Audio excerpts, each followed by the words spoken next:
And the failure of the world at that time to create a Palestinian state, that in many ways has been the genesis of the conflict. So that the Israelis have always been seen by the Palestinians and the Arab neighbors as an occupying force.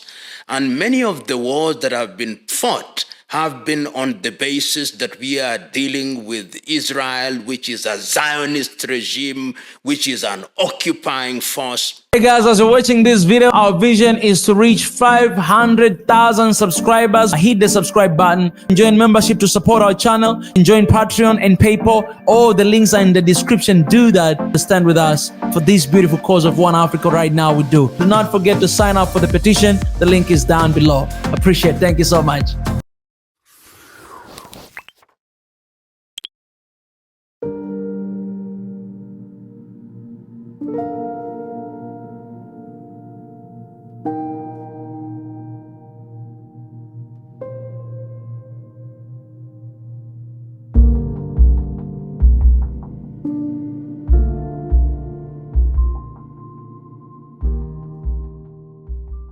The conflict in Gaza is a conflict that has generated different reactions, and this is to be understood.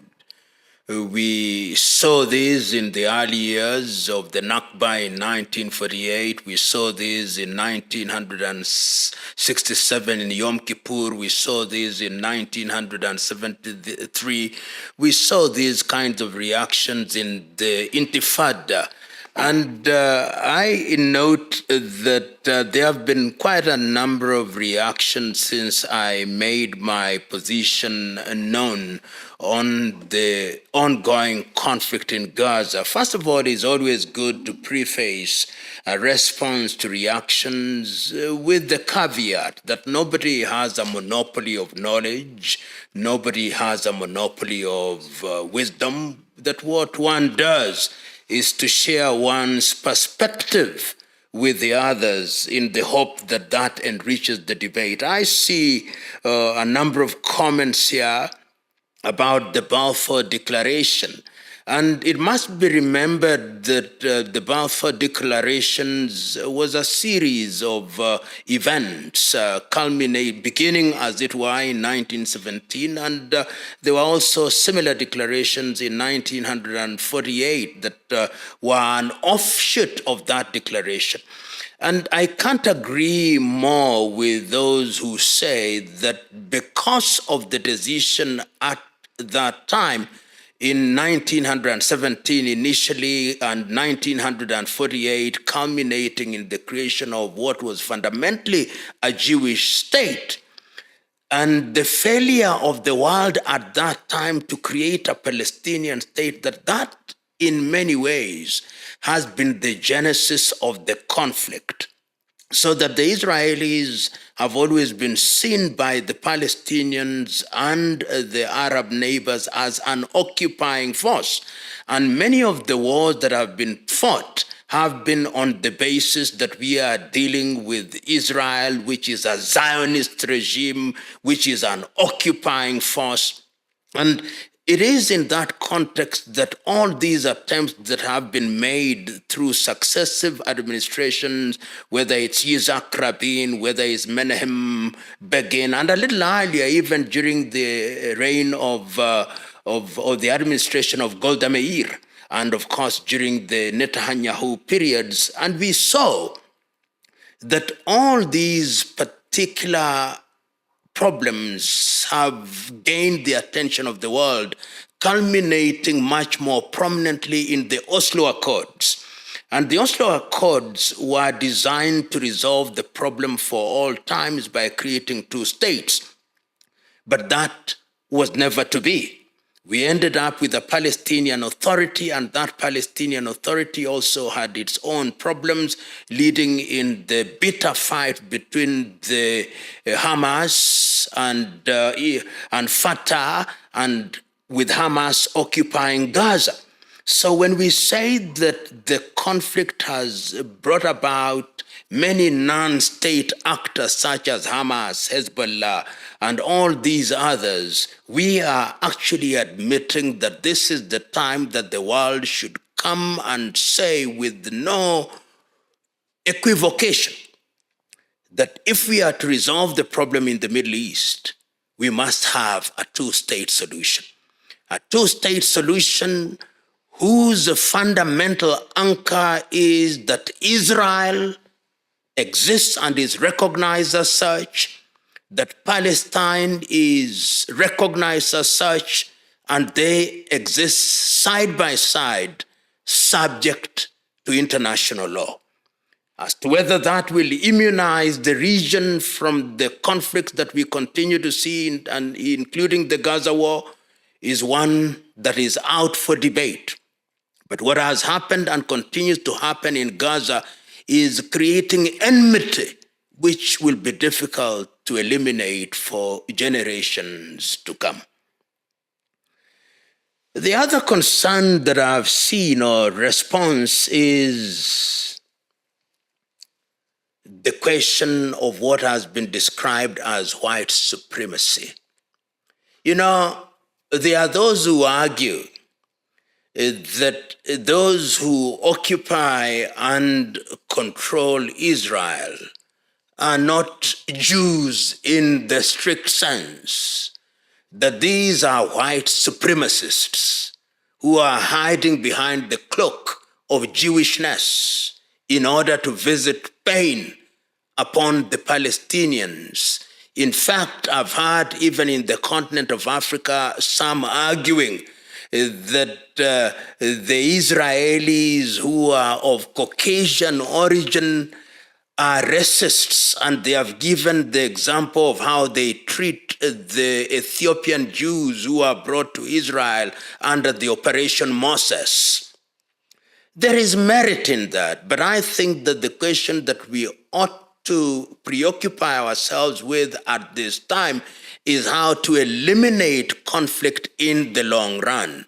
And the way to eliminate conflict, as we have said times without number, is to find a lasting solution.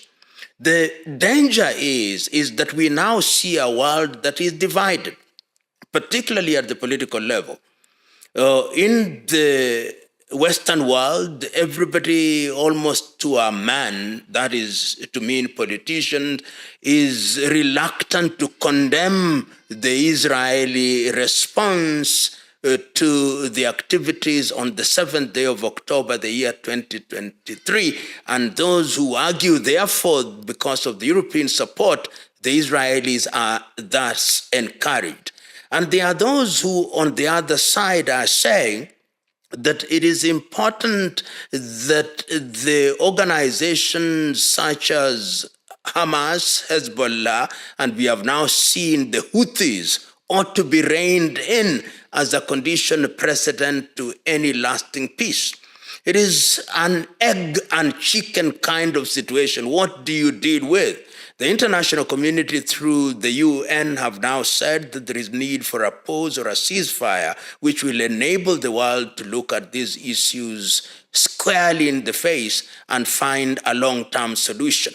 Whether that is going to happen is another debate. We now see within Israel herself that there are centrifugal forces which say that Prime Minister Netanyahu must find a different approach to the war in Gaza, because the Israeli military thought that it would be a quick fix, but is now appearing that it is for the long haul. So my own view is the sooner Europe and America encourage the Israelis to cease fire with a reciprocal understanding that Hamas and other non-state actors such as Hezbollah and the Houthis will also cease fire so that the world can engage in a constructive way, the safer it is, because the whole world is affected by this war.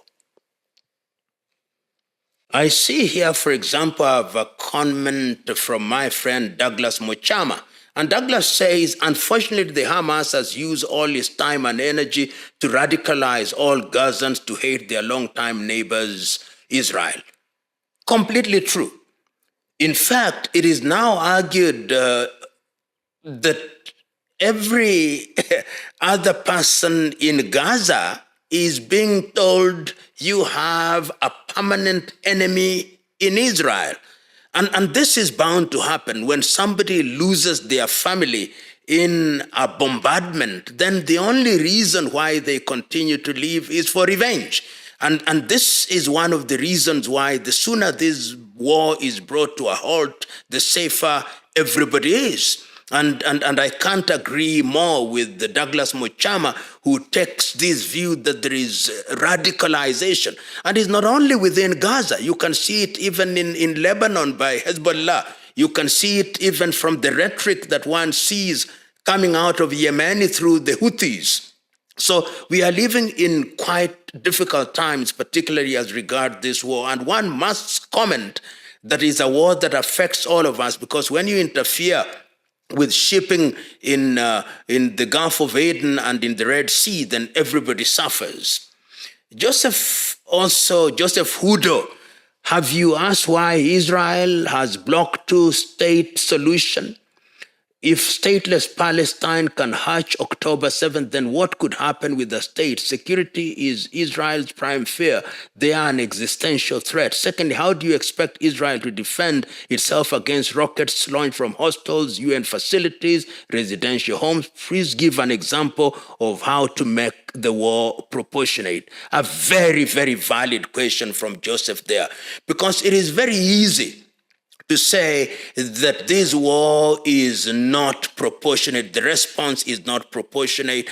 And we have had, I'm answering this question by Joseph at a time when the ICJ has pronounced itself on the representation made by the South Africans asking Israel to ensure that genocidal acts are not carried out, effectively just stopping short of saying we need a ceasefire. But I hold the view, which view is capable of being interrogated, that you are safer dealing with a state which is recognized under international law, which is obligated to act in a responsible manner. If you don't have a state, and Palestine is not a state within the understanding of, or within the meaning of international law, then it allows organizations such as Hamas to exist. It allows organizations such as Al-Qassam Brigade. It allows organizations such as Hezbollah. It allows other organizations to operate outside of international law. And when they operate outside of international law, in my view, they are a greater threat to Israel, because the weapons that they acquire are acquired in an irregular manner and you do not know. But if it was a Palestinian state, which is recognized as such, which acquires arms in a regular way, then they would be under obligation to behave properly. Then they would not use human beings as shields. They would not use civilian facilities for purposes of military action. So to that extent, you are safer with a state which is recognized as such, which exists and which is obligated to respect international law. That is not to say that a state within the meaning of international law does not threaten Israel, but then it is easier to deal with it because you and me know that states are involved in conflict, notwithstanding that they are obligated to act otherwise internationally. Once again, we are not engaged or involved in any mathematics so as to know that this is proportionate and this is not proportionate. But if you look at the rhetoric of the military officers in Israel, or the politicians in Israel, they have said, we are going to fight a war like no other war so that Hamas will never operate. We are going to ensure that Gaza is not habitable. and that is not proportionality. Not easy to argue in favor of, and it is easy from the comfort of our armchairs to argue the way we are arguing, but it's not easy for those who are actually in the theater and the arena of war. You and me can afford the luxury of intellectual and cool analysis, but yet the realities on the ground do not lend themselves to the kind of cool analysis in which we are engaged.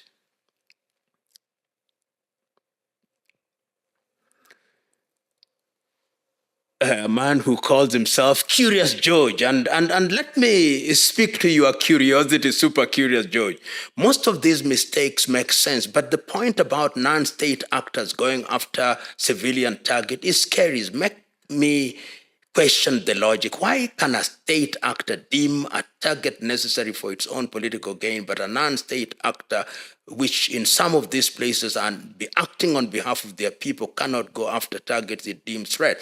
Either countries abide by international law or they don't. You know, the world has known pain. And let us understand, after 1945 war, the so-called World War II, the very reason why the genocide became the focus of international community, and we had a treaty on genocide in 1948 with Israel being the first signatory, was out of what was visited upon the Israelis by the German administration. And it's now accepted that nearly 6 billion Jews were targeted because of their race, they were targeted because of their religion. And then the world said, we must never allow this to happen again, no more genocide. And we even said in Geneva in 1949, we even said, even when we conduct war, as human beings somehow accept that war will always exist, we then obligated combatants that even in circumstances when wars are being prosecuted, there are certain things that must not be done. This is the basis of the 4 Geneva Conventions of 1949. But even after that, we have seen genocide or genocidal activities. We've seen that in Serbia. We have seen that in places like Rwanda, which tells you that both state and non-state actors tend to conduct themselves in a manner that is inimical to the prescriptions and the injunctions that are placed upon them by law. And this in itself is a sad thing. And that is why we have international institutions which punish such individuals. We saw that with Slobodan Milosevic after the Bosnia War, and we have seen that the very reason why you created the International Court of Justice and the International Criminal Court is to ensure that those who do not conduct themselves in a manner that is in keeping with the law will be punished in accordance with the law. And we have these permanent institutions because prior to that, you had ad hoc trials, such as the Nuremberg trials, such as the Tokyo tribunals, such as Sierra Leone, such as Rwanda. But we now know better that these institutions, to the extent that is humanly possible, are going to do that. Once again, always easy to argue in the manner that we do, but yet the reality is that it is not easy. I see here, this is a very interesting argument by Samuel. Zion was made by the Ashkenazi, which are from Russia, Ukraine, Romania, Hungary, Czech, and Australia. There is merit in this, that the Ashkenazis actually are the dominant, but the Sephardims, those who came from Morocco and Northern Africa, really, Israel became a home for all Jews. It is very easy to try and divide the state of Israel as it is now, but the reality is that we are dealing with a state that is recognized as such and which is under existential threat in that part of the world. But what we are telling the Israelis, that there is a solution to this. That solution is two-state. You cannot, in the nature of things, having suffered in the manner that you did under the Holocaust, having been dispersed all over the world, deny another population a right that you yourself are benefiting from. This is what we are saying. And the world will be safer that way. And that, I think, is what the world is telling Israel. Yeah, Julie Okoth, I am very happy you support my views, and I think there is a reason why there is merit in holding the views that we do, because all that we desire is to live in a peaceful environment.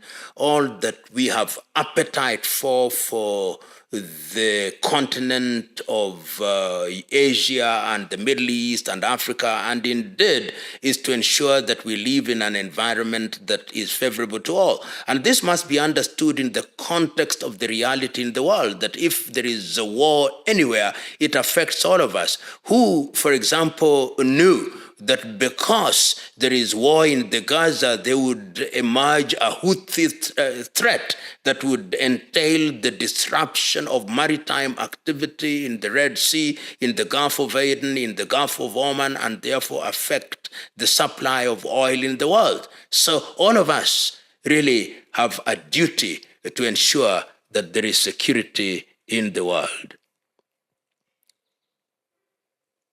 Somebody is saying a very interesting, I have an idea to end all wars. How about we elect an international president who all leaders of the world have to answer to? The world is now. You know, I believe that we have contributions to make. There was a time when I believed, and I still haven't abandoned this belief, that the occupation of political office gives one a platform to really put into practice what one is saying. But we must remember that we live in a world where the best intentioned of men and women are not necessarily the ones that appeal to the electorate. The electorate is moved by different considerations. Particularly in Africa, the electorate is moved by money. The electorate is moved by ethnicity. And in as much as one would want to be in such a position, one finds oneself in a position where what one can do is to contribute informally.